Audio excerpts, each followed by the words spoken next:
Blog Talk Radio.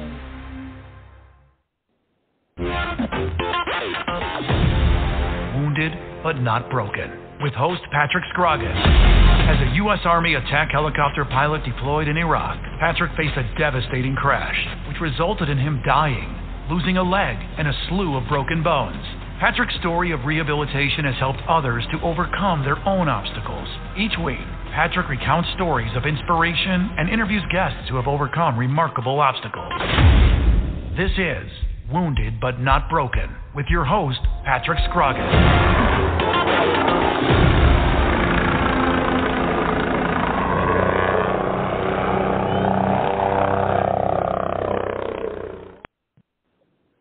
Hello, everybody. Welcome back to another episode of Wounded but Not Broken.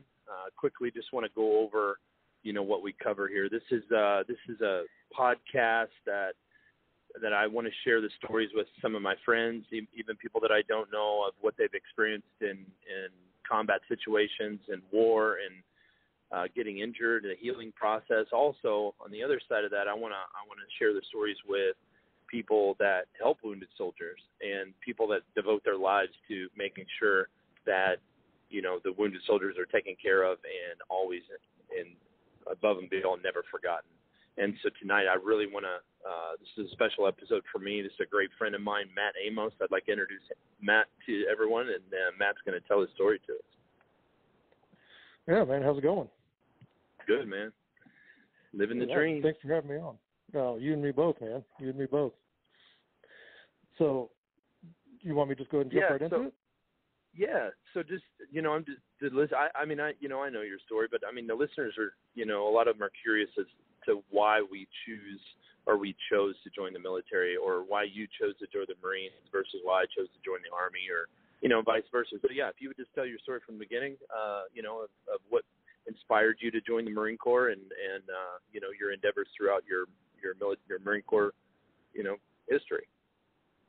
Sure. Yeah. I went to high school in a small town, and, you always got the recruiters coming to visit. And for whatever reason, the Marines always just kind of stuck out to me. And I guess that just kind of stuck with me. I even did the ASVAB there in high school, and they tested me and said, okay, you can basically do, whatever you want in the Marine Corps. And but I graduated and went to college for a little bit. That really didn't work out too well for me because I was seeing my wife at the time, or she was my girlfriend at the time. Now she's my wife. And so I spent more time at her college than I did mine. And so it really just wasn't a good college situation for me. And so I got out of school, went back to working, and I'd done some construction stuff, and then, furniture delivery type stuff. And strange as it sounds, I was making pretty decent money delivering furniture. And but, everything kind of stopped, I guess, backing up a little bit, stopped when September 11th happened. I was in the construction industry, and everything just kind of shut down, and I got laid off. And so then I went to work for the furniture company, but something was just kind of eating at me. It's like, man, it's kind of my time to go. And so I just kind of had that calling, I guess. And so I started going to the different recruiting offices, and I went to the Army, and I went to the Navy, and I went to the Air Force, and went to the Marines. And it still, for whatever reason, it was just the Marines that stuck out to me. And so from there, I went to the delayed entry program, paid off all my bills while I was in the delayed entry, and then went to boot camp January of 2004, and then graduated January, somewhere in April, and then went to School of Infantry out at Camp Pendleton, and then got to my first unit, which was 1st Battalion, 7th Marines, Alpha Company out in 29 Palms, California. And, I think I was there about 30 days before I was on my first deployment to Iraq. And, that deployment was actually fairly calm, uneventful. I believe they just had the elections on that when it was OIF 2. And so, there really what year wasn't was that? That was 2004. So, right at the end of 2004, right? Yeah, that's when we were pulling out the first time, or my unit was leaving. Yeah, I'm trying to think of when that was, because I was there over Christmas and Thanksgiving, Christmas, on into the New Year, and then we got back in March of 2005. And then deployed again at the end of 2005. No. The start of 2006, I was back there again. And the second deployment was a little bit more kinetic. There's just a lot more going on. We were starting to see IEDs more regularly. And,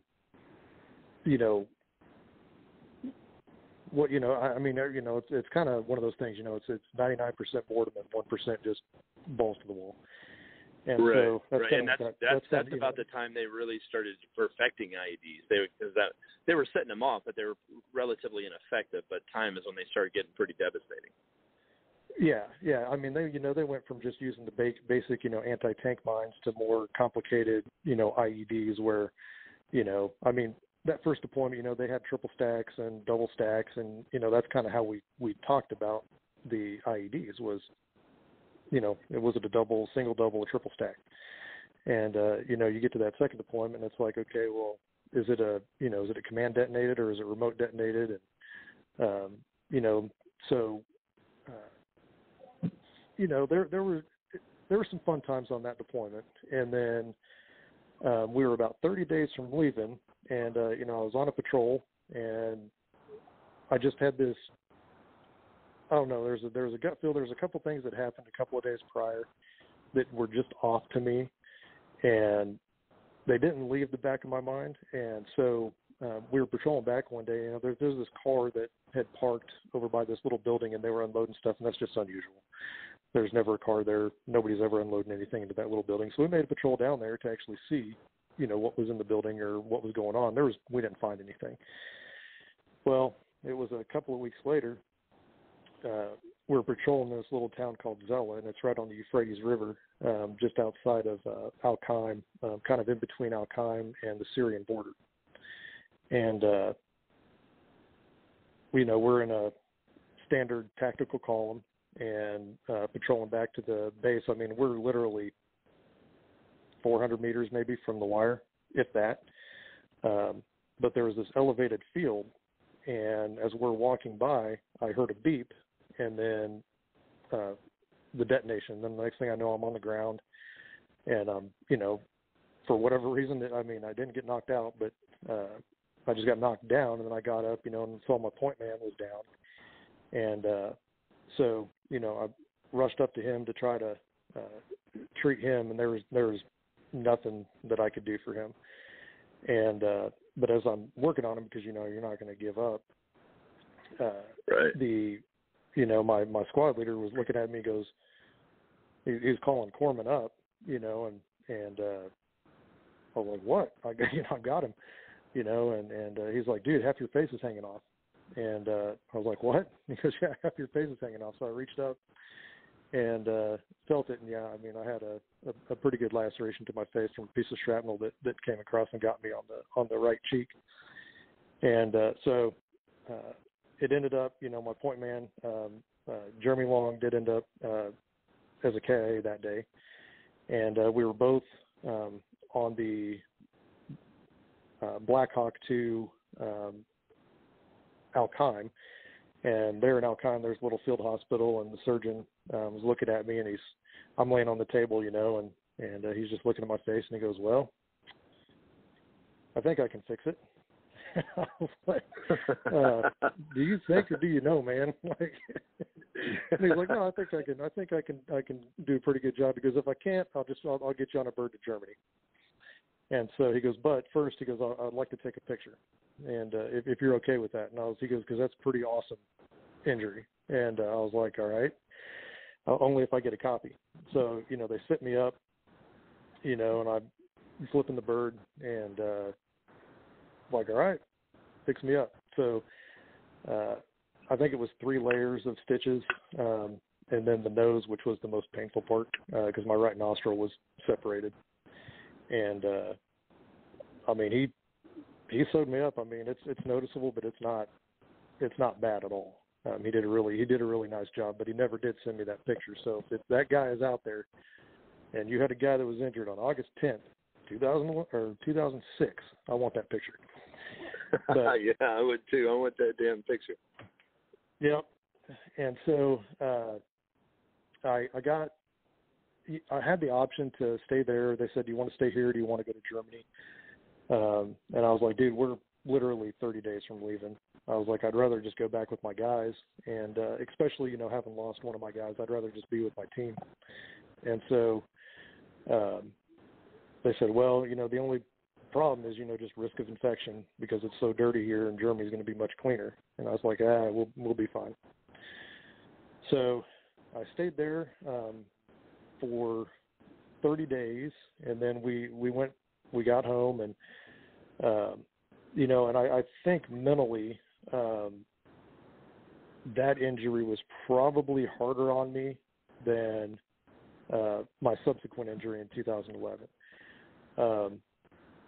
You know, I didn't realize it for myself at the time because, you know, we just do what we do, right? Day to day, but my family, you know, was noticing changes. And so I decided, you know, I talked to my wife, and I was like, you know, I really would, because I was getting ready to say yes, but I really wanted to stay in. So I talked to her. I was like, hey, what do you think? I'd like to re-enlist. And I go, I'll try for you to get a non-deployable billet for as long as I can before I have to go back to the fleet and do fleet things. And she was like, whatever you do, I support you 100%. I said, that's all I needed to know. And so I re-enlisted and took orders to 24th Marines as an instructor. And so what I did there was I basically just stood up a training program, kind of like an S3 shop. I don't know if the Army has similar, but that's kind of like your training and ops section. Yeah, and, that's the operations. They run the S3 shop. Yeah, it's the same thing. Yep. Yeah, so I just basically set up all the training and stuff for Headquarters Company 24th Marines, which, you know, annual rifle qual, PFT, CFT, which they have now, and doing all that. Met some incredible people, completely changed my view of reservists 100%, because it was so nice to have people that were actually so motivated to be there, whereas, you know, your day-to-day Marine's just like, man, this sucks. You know, and everything's just down all the time. You know, man, this is BS. Why are we doing this? Why are we doing that? And these guys show up and we're like, let's go. No questions. Let's go. Let's do this. Let's do that. And it was so much fun.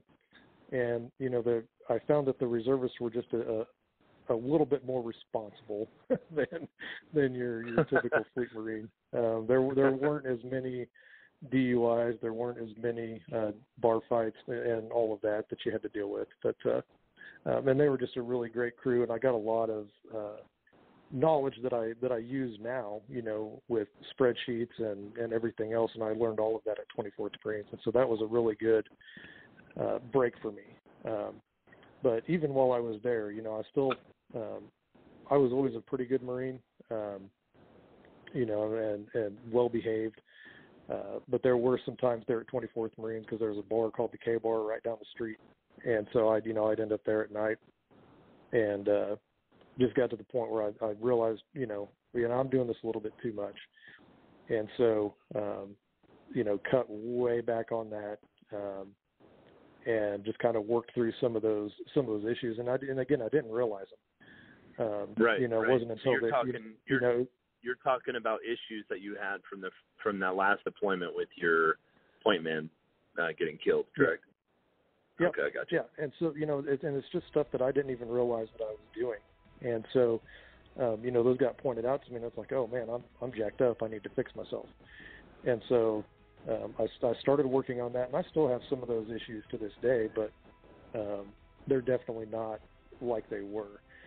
To the point where I was just very easily irritated. I had a very low threshold for BS. And that was in my command at 1-7. When I was on my way out, they gave me a lot of grace. 24th Marines gave me a lot of grace. Because I had a captain that was at this K-bar, which is civilian run. It's not a DOD facility. And so, right. I'd go in there and my sergeant major would be in there, or my master sergeant, or whoever, we'd all just be kind of chilling, drinking together. Well, they weren't there this night, and some yahoo came in from somewhere else and was telling me to take my hat off.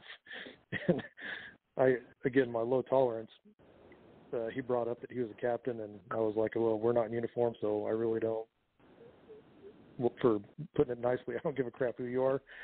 And so that started some stuff, and then he called my captain the next day. So I was like, all right, man. And my captain was like, hey, it's good, man. He didn't know what he was talking about. You're good. And so, just little things like that were just a lot of grace from commands that I probably could have been buried for. And gotcha. Yeah, and I think at some point we all have been there, especially seeing what you've seen and what we've seen and what we were called on to do. You're going to have some issues, and it's going to affect you, and it affects people differently, and some it affects tremendously, and some people are able to deal with it. But at the end of the day, some people can realize it, like it seems like you did, and you can move on from it. But we're going to break here real quick, and we're going to get a word from our sponsors. Don't go away, and we'll be right back, and we're going to get to the second part of Matt's story. Put your weapon next to mine. Put your weapon next to mine. You're listening to Wounded But Not Broken with host Patrick Scroggin. We will be right back after a word from our sponsors. Hey, right on down the line. Come on over. Come on over. What's that? My father was the best truck driver I've ever known in my life. Like a family tradition. I'm a truck driver myself. I drove around the state with my cat. To be the truck driver, you not just only see where you go, you see the world in the larger perspective. This is a really good time to be in the trucking industry. The dispatchers get good loads for them. The equipment is very new, and then it's very reliable. At GTS Transportation, we make dreams come true by employing truck drivers, dispatchers, mechanics, and many other occupations. Consider joining our rapidly expanding team where we put quality, human dignity, and respect back into the workforce. Contact us by visiting our website at gtscarrier.com or call us at 847-754-4667. That number again, 847-754-4667. Dallas Corporation and Dallas Logistics, a proud supporter of the Veterans Radio broadcast for over 15 years. High-quality printing services and warehouse distribution have been our hallmark since 1985, serving Fortune 100 companies for over 35 years. Check us out at www.dallascorp.com. VBN, Veterans Broadcast Network, brings you Wounded But Not Broken, hosted by Patrick Scroggin. It lies within you to conquer your greatest challenges. Patrick tackles the stories of how others faced unthinkable odds, and then at a pivotal moment, a change occurred within them that gave them the strength, attitude, and direction to excel beyond the greatest expectations.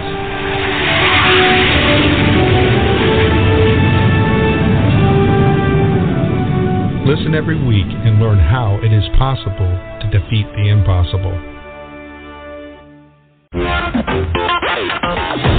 Welcome back to Wounded But Not Broken with host Patrick Scroggin.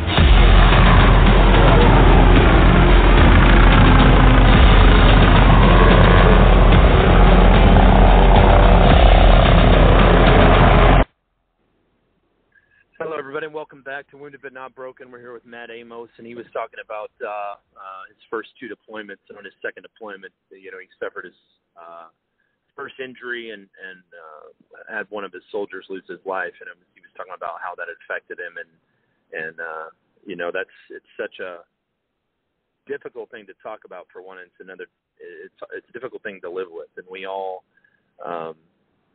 the combat soldiers that were deployed, you know, have faced it one way or another, and it's very important that stories get told and the different techniques of how to, you know, accomplish getting better, whether you seek help or whether you find another way to do it within yourself or what, and that's super important, and it's going to help a lot of people. And you know, the biggest thing is it's, you know, you got to learn how to talk about it, and you got to learn how to get it off and get it out, because you keep all that stuff bottled up, it just becomes worse. But I'm going to let Matt continue on with his story, and let's learn some. Learn not to make the same mistakes.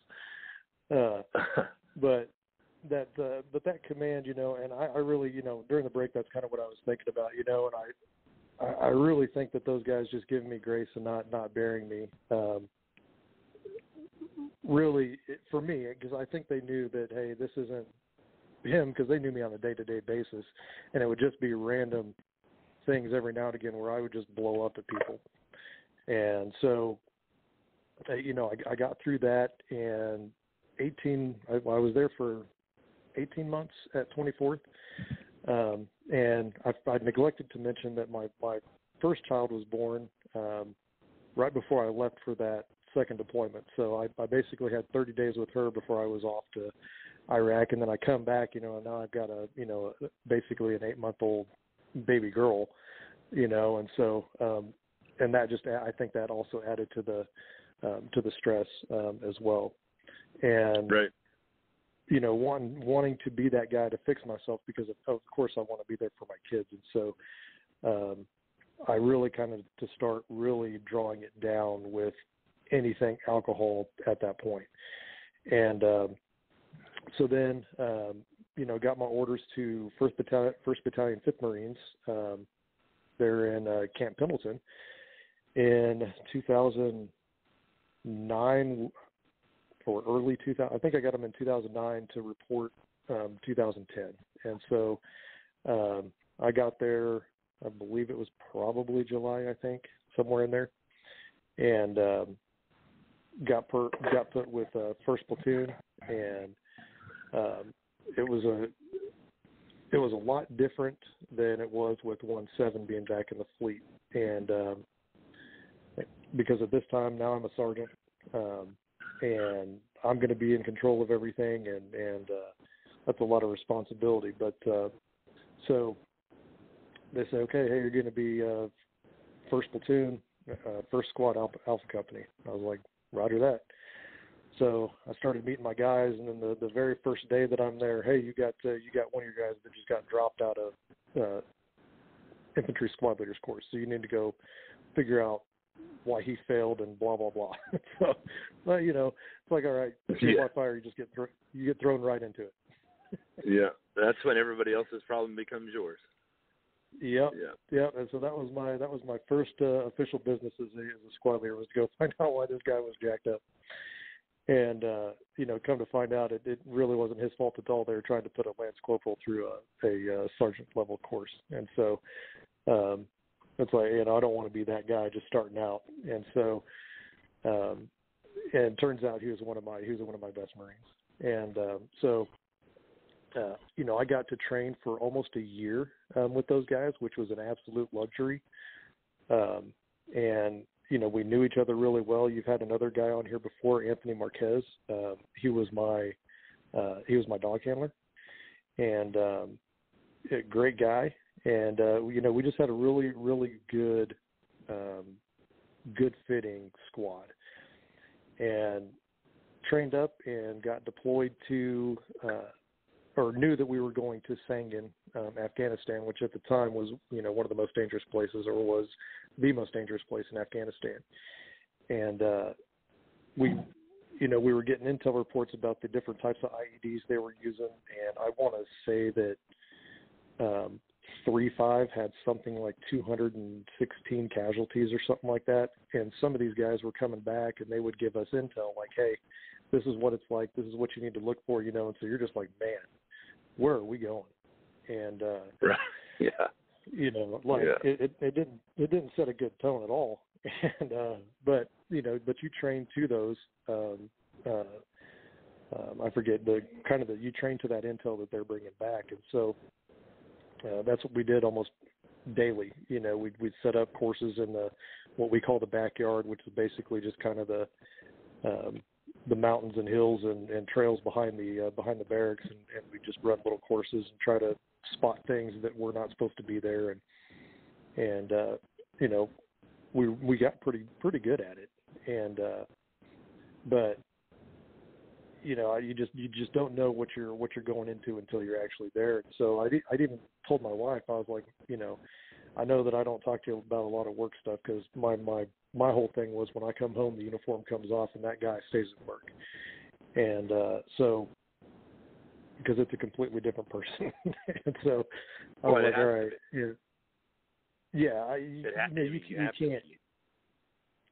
you can't raise a family as a squad leader. You've got to be dad, or a husband. Right. And right. Well, essentially, you have two families, right? I mean, you got your family, your brothers that you're trying to train and get right, so you don't have to write letters home, and then you got your family at home that needs you the sentimental match, right? Yeah. If you will. Yeah, which he doesn't even. My wife would say that he doesn't even exist, but yeah. So, and I told her, I was like, where we're going, it's not a good place, and so I was like, I don't know. There's a high chance that I'm coming home missing something, and she kind of was taken aback a little bit by it, but I was just like, I just want you to be prepared, because where we're going is not good. And so, we get there, and I mean, right out of the gate, if I said right seat, left seat, you know what I'm talking about as a pilot. Right. But when we're changing over with the unit, we call it left seat, right seat, and they're taking you out on patrols and kind of showing you the area. And I mean, this is our first. Just the overall going over everything, showing you choke points, showing you the real high activity points where you're most likely to get attacked. Just to quickly go over it with the audience. But they're showing you everything that you need to know to be successful in operating in that area of operations. Yep, and so we take out some of our key guys, and then they would bring their key guys, and then we'd all go on patrol together. And so they'd show us these spots, and here's what you need to look for.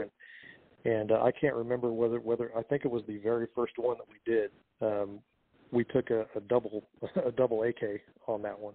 IED went off inside of a house, and he lost. He was an engineer, minesweeper, and ended up losing both of his legs. So I was like, oh, here we go. I was like, crap. And so, right. And we just, and it was just kind of like that the whole time. I mean, there really wasn't too much from a firefight perspective at all.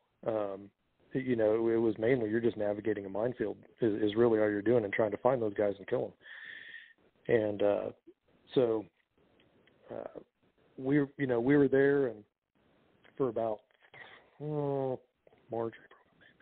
So I was there for about 3 months, and due to some other circumstances, I'd taken over another squad, so I was running mobile patrols and running foot patrols at the same time. So running two different squads, and come off of a mobile stand down. I took all the equipment up because I was like, man, this stuff is trash. I was like, we need to go have like a safety stand down and go get all of this stuff fixed. And so we spent, I think it was a couple of days at Nole getting some vehicles, maintenance stuff and all that, and come back. And my lieutenant was like, hey man, I need you to go out on an overnighter. I'm like, sweet, let's do it. And so briefly ordered to my guys, what we're doing is we're going to go down to this area, set up kind of an overnight thing, and go find a bad guy. Yeah. Hey, Matt, I'm going to stop you right there real quick. We're going to take another break here and hear a word from our sponsors. And when we come back, you're going to hear the climax of this story. I've heard it and I know it. And, Matt's got an inspiring story, and he's going to tell the rest of it when we come back. You're listening to Wounded But Not Broken with host Patrick Scroggins.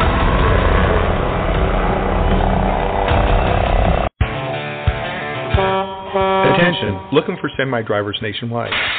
GTS Transportation of Burr Ridge, Illinois is looking to hire or partner with experienced CDL holders in every state. If you are going to drive, why not drive for the best? Whether you are driving solo, as a team, or as an owner-operator, GTS is looking to add you to their rapidly growing company. Become part of one of the most respected, driver-friendly, and successful transportation companies in America, where drivers are treated as royalty. Contact us at gtscarrier.com. Again, gtscarrier.com. Or call us at 847-754-4667. That number again, 847-754-4667. We would love to help you, which in turn helps everyone. GTS is an equal opportunity employer.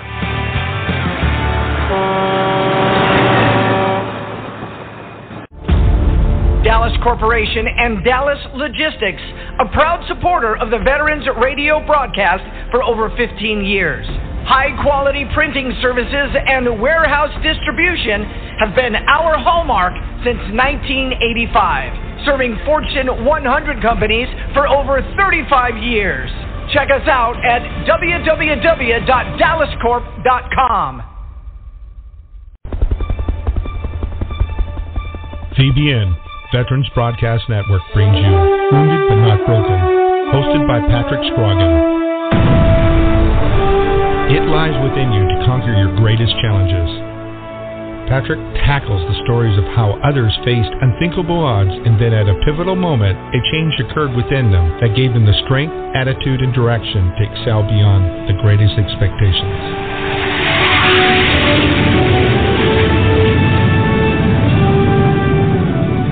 Listen every week and learn how it is possible to defeat the impossible.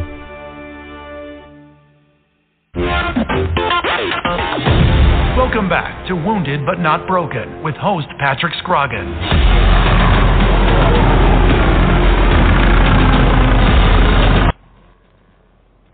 Hello, everyone. Welcome back. I'm just going to let Matt jump right back into his story. He was on a roll there, and I had to cut him off. So, Matt, go ahead. No, I'm good, man. I appreciate it. And so yeah, you know, my lieutenant was like, "Hey, man, need you to go out on overnight patrol. There's a guy that's been putting in IEDs in this area. We need you to find him and take him out." And I was like, "All right." And they're like, "Okay, here's all your attachments." And I'm like, "We're going on an overnight patrol, right?" So I don't know how many I had like 26 people, and I was like, "We're not getting anything done tonight, but we're going to go out and we're going to give it a shot." And so I get out of the wire, and you know, some guy at the back of the patrol, all of a sudden this guy on a motorcycle, he's got an AK and he's got a handgun, and I'm working with the Afghan counterparts that are trying to work through a translator, that are trying to work through my guys and me. And I was like, all right, you know, we get all that settled. He was actually an informant, so he was perfectly fine to do whatever. And I was like, all right, let's keep pushing. And so we come to this alleyway, and I send my clear team through, so my minesweeper, and then I set up security on the other side so we can just kind of filter through with security on the other side, and so there were, I believe, 3 people on the other side, and I start my walk through the alley, and I must have turned around to, motion to the guy behind me, hey, get ready to start going, but as I remember, I was coming towards the end of the alley, and I felt the ground go soft beneath me, and then the explosion, and it launched me 10 feet in the air. And when stuff like that happens, just like with your experience, everything kind of just goes into slow motion, and your mind's running a million miles a second, but I'm up in the air, and now that I'm this high in the air, I can actually see down into the compounds beside me on both sides of the alley. And so my first thing went to, well, it wasn't command detonated because I don't see anybody. And so, but that's where my mind went right. It should have been that my foot went soft and it was a pressure plate. But so, I land and I could see that the guy in front of me, he had been knocked down, and I'm asking, "Are you all right? Are you all right?" And he goes, "I'm fine. My head just hurts." And I'm like, "I'm hit." And so I start trying to put tourniquets on myself, and it well, your fine motor skills just go away. And so trying to get the tourniquets on, wasn't doing a very good job, and was telling my guys, hey, make sure you sweep up to me slow, because, I don't need you to kill me and I don't want you getting hurt. So, they get up to me and start working on me. Doc comes up, Doc Dove, and I was basically, my feet were still attached, but they were just dangling there, and I couldn't feel anything basically below my waist. I was just dragging my legs around. And so he comes up, and on my left side, my left knee had been dislocated. And so he's like, well, we need a splint. What are we going to use for a splint? And so he's like yelling at the engineer to come down, and he like breaks the minesweeper and uses the minesweeper as a hasty splint on my leg, which is actually a technique that they now teach at the school that all the corpsmen go to. And just incredible quick thinking on his part. And then, getting the tourniquets established well. Then he started an IV on me, and then they put me on a litter or a stretcher and, carry me out to the road. Because, at this point, I don't even think, with all the people that I had in my patrol, I don't even think my last man was out of the wire. And so trucks from the mobile platoon were close, and so they came up, they loaded me on a truck, and they took me and drove me out to the helo pad. And at some point during that transition, my IV had come out, and my veins had collapsed, and so they needed to establish a new one. Well, the only way to do that is with an IO, which is an interosseous IV. So basically, interosseous means through the bone or into the bone. And so Doc is, and I've seen this in action because we had to train with it before we left, and it's basically this ugly needle with 64 needles with one big needle in the middle. And they just kind of position it on the center of your sternum, and then they go directly into, they punch through your sternum and put that IV directly into your heart. And he's like, we got to do this. Doc, if you stick me with that, I'm going to kill you. And he's like, man, I'm sorry, we got to do it. And he punched it through, and I was like, oh, well, that wasn't that bad. He goes, well, it's going to get bad. He goes, it seems like somebody hold him down. And then when they flushed the line and all that bone and everything went through, that was the painful part. And up until that point, that was the most painful thing that I'd experienced, because the blast really didn't hurt that much. It just felt like somebody had, when you smash your thumb with a hammer and just that throbbing pain, that's what I was feeling, on my legs. But that was really it. Yeah, so much adrenaline and just shock. Yeah. It's crazy. Yeah, and a lot of people ask, were you conscious the whole time? I was like, yes, I was conscious the whole time. And they put me on the bird, and and I credit that doc.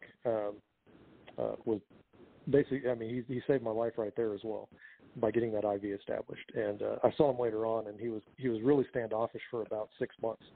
And he finally, I was like, I'm not really going to kill you, right? He's like, oh, good. He was still worried about that needle. Yes, yeah, he was, because I was very adamant. Like, I looked at him directly, and I'm going to kill you. So we got through that, love him to death, and they loaded me on the bird. And the last thing I remember, it was a British bird. It was a 46, and they loaded me on and said, "We got you, mate." And that's the last thing I remember until I woke up in. They woke me up in Germany once because one of my guys was there from a previous IED. He had a pretty bad concussion, so they were checking him out. They woke me up to see him. That was good. And then took me back to the States where I started my recovery. Got to Bethesda finally, or Walter Reed, and did all my major surgeries there. And go ahead. Yeah, I was just going to say, just quickly, to state your injuries. I don't know that we established that. So exactly what was hurt in that blast? Yeah, so I didn't know until I got to Bethesda or Walter Reed, and they would wake me up occasionally and say, hey, this is what we're doing. And then I woke up this next time, and they were like, hey, we're going to go in, we're going to try to save your right knee, but, with that fungus, because I'd had fungus in both sides, and they said, with that fungus, we don't know if we're going to be able to save it. And I was like, whatever. I was so high on drugs, I didn't care. Just sign on the X. Let's do it. Yeah. And, woke up and was missing my right knee, so I ended up being above the knee on my right side and very, very short. I almost lost my knee on the left, but thankfully they were able to get ahead of that fungus on that side. But that's when I started finding everything out. It was like, hey, you had a fractured hip at the SI joint, fractured femur, your right knee was dislocated. I can't remember what grade of TBI I had at that time, but and so that's where I was at. And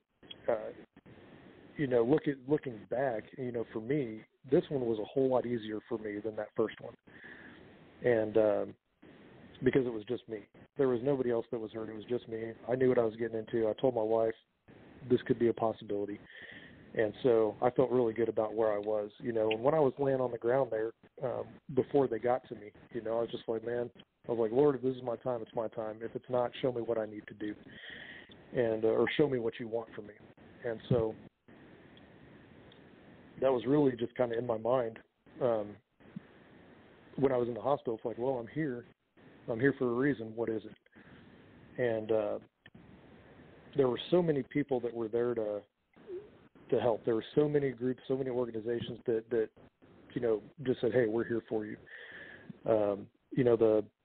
The Fisher House put my family up, put my wife, my mother-in-law, my mom, my dad, put them in the Fisher House. They could come visit me.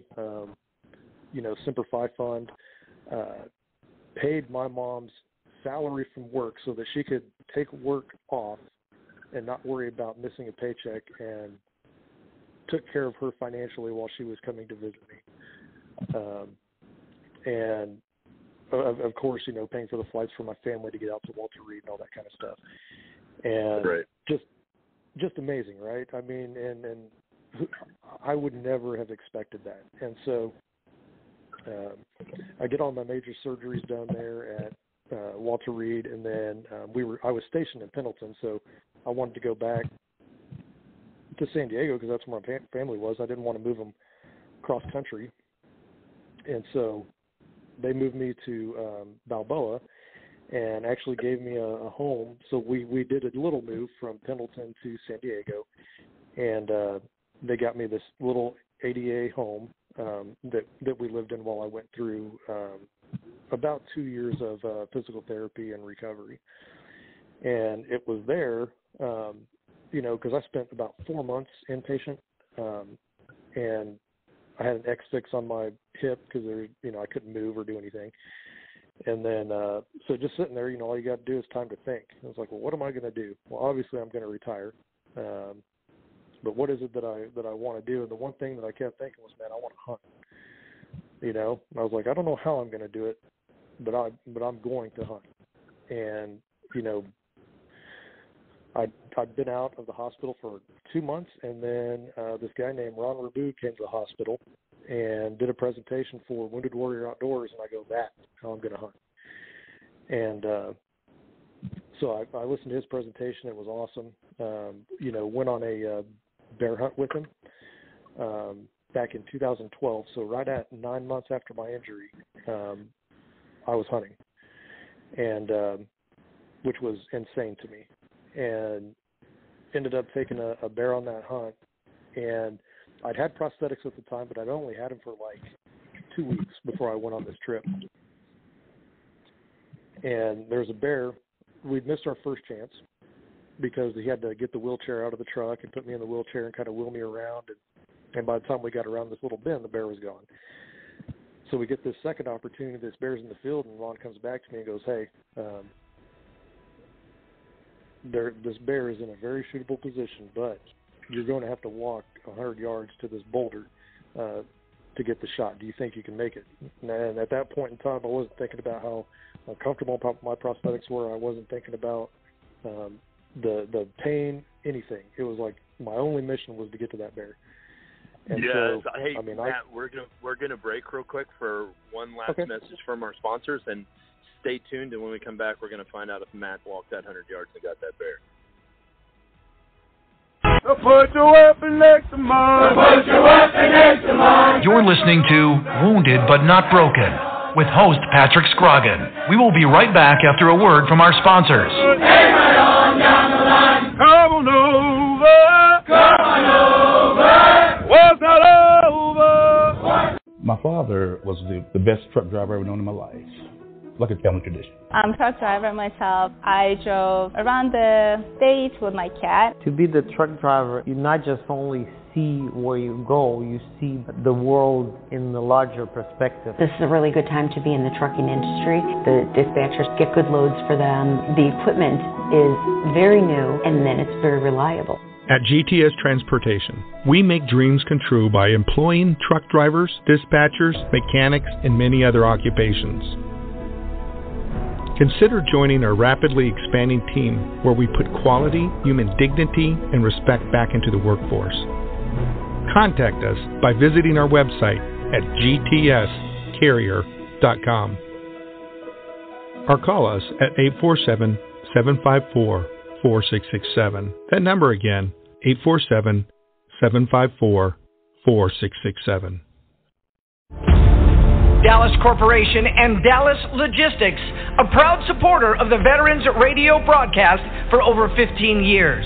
High-quality printing services and warehouse distribution have been our hallmark since 1985, serving Fortune 100 companies for over 35 years. Check us out at www.dallascorp.com. VBN, Veterans Broadcast Network, brings you Wounded But Not Broken, hosted by Patrick Scroggin. It lies within you to conquer your greatest challenges. Patrick tackles the stories of how others faced unthinkable odds, and then at a pivotal moment, a change occurred within them that gave them the strength, attitude, and direction to excel beyond the greatest expectations.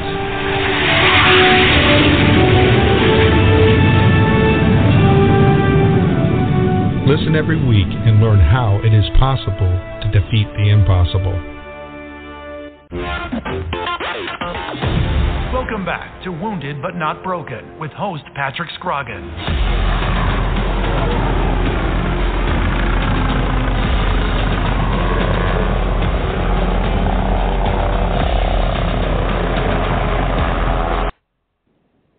Hello, everybody. Welcome back to Wounded But Not Broken. We're all in suspense here, so I'm going to let Matt go on with his bear hunt, and let's find out if he got it. So he's like, you've got to make it to this boulder, and I hadn't walked on anything but parallel bars, really, since I got in the prosthetics, but I wasn't thinking about any of that. I got out, and of course I had a couple of canes, and I walked, and I felt like I was running to that boulder, and got the shot, and eventually got the bear. And for me, that really just refocused. It really refocused me, and it's like, okay, I can do this. And so, it's hard to put into words what that did for me, really, And so I really just wanted to. The impact that had on me, I was like, man, I really want to do something to give back, and make sure that other people have this opportunity. And so I went to Ron and I asked him, I was like, hey, do you need any help? And he's like, no, we're good, And because his big thing is he never wants to feel like he's putting warriors on display, and that was his big goal was, man, we don't have news crews, we don't have any of that stuff, it's just the warrior and their recovery. And I was like, man, I'm telling you, you're not putting me on display. I want to help. And so he finally gave in and started letting me volunteer and, go to sheep show and work the booth and talk to people and just let them know what WWO is all about. And, and then that forced me, when I got back home, I was like, man, because I was still walking with canes, and I was like, man, there's got to be something better, because I see guys like you and I see guys like, I'm trying to think of his name off the top of my head, and I'm just drawing a blank. But walking around, and then I'd watch YouTube videos of these guys who were just way out of shape.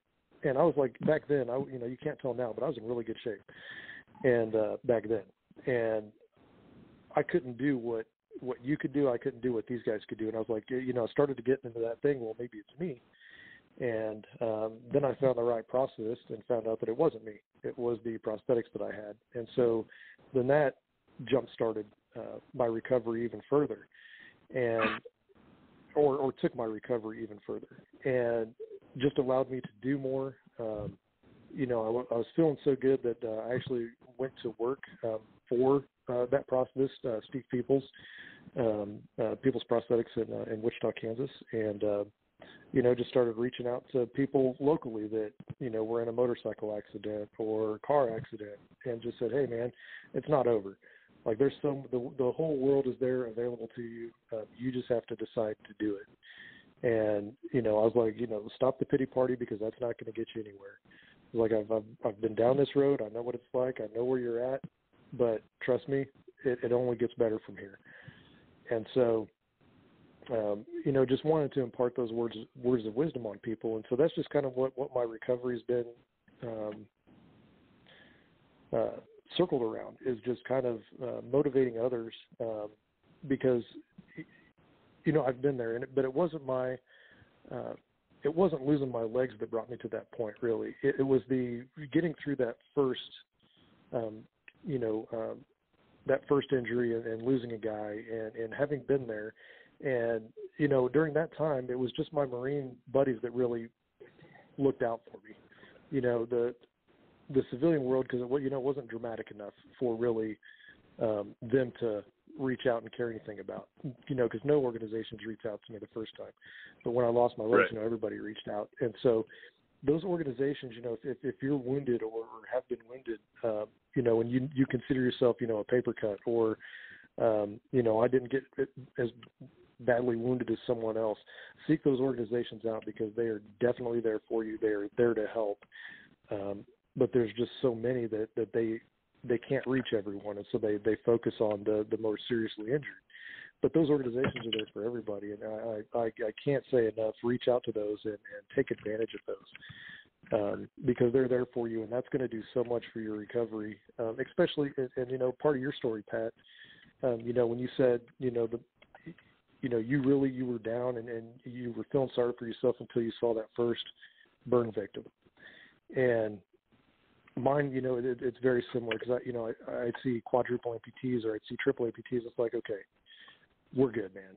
Like, I can do whatever. If they're going through that and they have such a good attitude, then so can I. And so there's no reason for me to be down. And I really haven't had any down days since then. And so I'm just, very, very thankful to those organizations, namely WWO, Wounded Warrior Outdoors, for getting in there at that perfect time to set me up for where I'm at today. I mean, they really are the ones that set my path for my future. Right, and Wounded Warrior Outdoors. I mean, anybody that's ever been affiliated with them in Ron, you can't say anything negative. It is the absolute some of the best times I've had since I've gotten injured was with WWO, and subsequently that's how you and I met.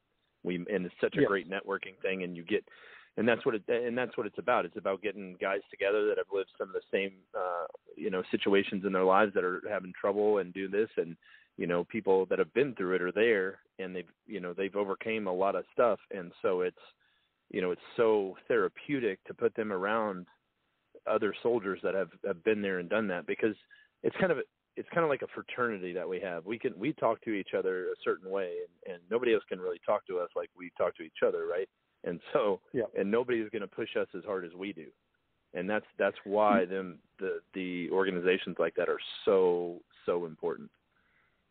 Exactly, because we don't give each other any slack, and no. at all. There's zero, right? Correct. And but you go out into the public, and there's a distinct difference between when I was traveling in a wheelchair and when I'm walking on legs. There's a lot less sympathy for a guy walking on legs than a guy in a wheelchair, and the public just sees it that way. And But here we are, if you're not pulling your weight when you're walking on prosthetics, even though you're doing better than some other guys who just, don't have the will or desire to walk, we're giving each other crap like, hey, why are you walking like that, or why are you walking like this, and get better, do better, go, yeah. You would be go work out, and so, yeah. But but it's just that fraternity that those type of organizations foster that are so good for people, and I can't say enough about WWO because it really did change my life. I mean, just from the business leadership that from the business mind that Ron has, and just kind of feeding off him as a mentor, has been incredible for me, and I can't thank that organization enough. And another organization that I failed to mention that basically has allowed me the freedom to do everything that I do. It was Homes for Our Troops, because they built me a home mortgage free that my family and I live in, and we don't have to worry about a mortgage payment or anything like that. And so that really eased my mind about, hey, it's fully accessible for me. It's exactly what I need. It's great for my family, and I'm able to volunteer and do that stuff with WWO because of them. So right. It's just such a good network of organizations. It is, and you just can't say enough about it. It's such a great thing that there's people out there that are selfless enough to do that. And Ron, you said Ron a few times, and that man is one of the most selfless men on the planet. He'd probably be made mad right now if he heard we were giving him praise. He didn't want it. He would be. Yeah, he would. He doesn't want it. He wants to do his thing. He wants to help, and that's his way of doing it. It's therapeutic for him, and it's just such an important thing for wounded soldiers to go through, and you can't say enough about them organizations. Maybe that's a whole other segment. You and I get on here and we talk about, and we list that list of why they're so important. Maybe we do that in the future. I think that'd be I'd love to, because it's definitely not something that we can cover in this episode at all. I mean, just because and those people that do give selflessly and do things selflessly, just like Ron, and the people that give to Homes for Our Troops and Semper Fi Fund and all those organizations. I mean, I don't know where I would be without those organizations, and so how can I? And that again, that just circles back, not to quote a certain speaker, but coming back around to basically everything I do is just to live up to trying to be worthy of being given all of that, because I definitely don't think my injury was anything special. I was just in a bad place at the right time, and I volunteered for that. I willingly went. I knew it was likely to happen. And so, but these people take it and say, hey, no, we're going to take care of you because you did that. And that means the world to me. And so if there's people out there that are going to support me like that, what do I need to do to live up that they think of me? Because absolutely I don't think right. that you hit the nail on the head. You couldn't have said it better. Yeah, because I don't think that I'm that guy, right? I'm nobody special. But they went out of their way to do something for me. And so how do I give that back? What can I do to live up to that? And so that's just kind of where my life is at this point. And I can say that I'm a happier person for it. I'm definitely not the angry guy from 2006 that would fight at the drop of a hat. That's debatable. I'm much calmer. Well, I'm not. I might argue. I know. I'm just giving you a hard time. I might argue, but we've had some good times. We have had some good times. And, I look forward to more good times, especially, even being on this podcast. I've had a lot of fun, and these segments seem to get shorter and shorter every one we go. Yeah, it flies by, man.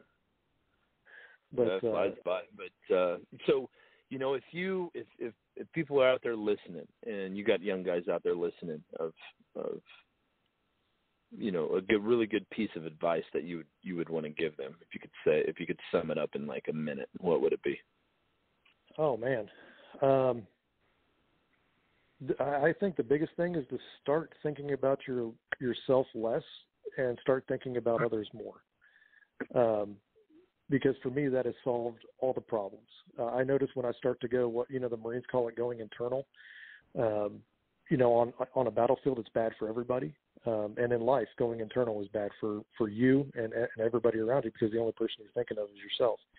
And so when you start thinking about other people, and I notice when I start getting in those moods, it's like, hey man, I'm not, what about this? What about this?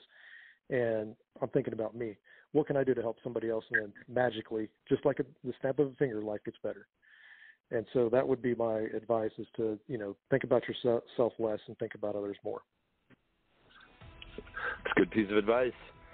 Really good piece of advice. And I for all the listeners, Matt, I can't thank you enough for coming on tonight. And I think I'll give you a call in the next couple of days. We should really lock that next episode down, or in the future of getting on here, and let's give some of these nonprofits praise that don't get it. But I can't thank you enough for coming on tonight and taking an hour out of your evening to be with us and tell your story. I know there's a lot more to it, and maybe we can hit that on the next time. But I really appreciate it, and I can't thank you enough. Yeah, I appreciate you having me. Thanks so much. For the listeners out there, if you followed the podcast from day one until now, I think there's one very important message that you should take away from them. It's that every one of the gentlemen that I've had on here that have told their stories, that have been in the lowest of lows in their lives and had some of the most horrendous things happen to them, every single one of them wakes up every day and asks themselves, what can I do to make others' lives easier, others' lives better? And I think that's a very important message that I want to make sure that gets portrayed, because these are some of the most selfless men on the face of the earth that were willing to give up everything for us, and they're continuing to do it just in different ways. So I want to thank you for listening tonight. Such a powerful episode for me. Matt is a great friend of mine, and I hope you tune in next week, and we're going to have another exciting show for you. Thanks for listening.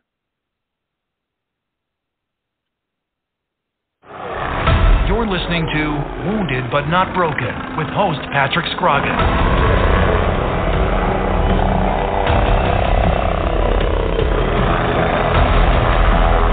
My father was the best truck driver I've ever known in my life, like a family tradition. I'm a truck driver myself. I drove around the state with my cat. To be the truck driver, you not just only see where you go, you see the world in the larger perspective. This is a really good time to be in the trucking industry. The dispatchers get good loads for them. The equipment is very new, and then it's very reliable. At GTS Transportation, we make dreams come true by employing truck drivers, dispatchers, mechanics, and many other occupations. Consider joining our rapidly expanding team, where we put quality, human dignity, and respect back into the workforce. Contact us by visiting our website at gtscarrier.com or call us at 847-754-4667. That number again, 847-754-4667. Dallas Corporation and Dallas Logistics, a proud supporter of the Veterans Radio broadcast for over 15 years. High-quality printing services and warehouse distribution have been our hallmark since 1985, serving Fortune 100 companies for over 35 years. Check us out at www.dallascorp.com. VBN, Veterans Broadcast Network, brings you Wounded But Not Broken, hosted by Patrick Scroggin. It lies within you to conquer your greatest challenges. Patrick tackles the stories of how others faced unthinkable odds, and then at a pivotal moment, a change occurred within them that gave them the strength, attitude, and direction to excel beyond the greatest expectations.